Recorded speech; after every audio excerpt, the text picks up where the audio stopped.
laba shakhsi waxaan aaminsanahay completely waa ka soo jeexayada mudakorosi waa wax aad u khaldan wax meelaha fidnadu ay ka bilaabato fitanku ka bilowdo ayay ka mid tahay meelaha lagu kala fogaado ayay ka mid tahay marka qofkii la doortay waqtiga lagu doortay wuxuu qaban karay ha qabto wuxuu intuu joogi kara Allah ku anfaco laakiin wax dheeraado oo ku darsi la yiraahdo anigu completely waxaan aaminsanahay inay tahay wax khaldan illa aqbalana maaha dadka marka dowladdaas jooga dowlad goboleedka joogaahay inay ka aqbalana madaxdooda maaha dowladda dhaxalaftigeedu arrimaha noocaas inay aad uga feejignaataa la rabaa waysan cidna ku taageerin awood muruqsi iyo kororsi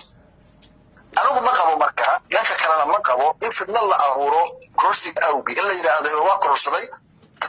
mataqaana dagaal iyo shidda la abuuro taana in laga fogaadaan anigu waa jeclahay laakiin waxaa la rabaa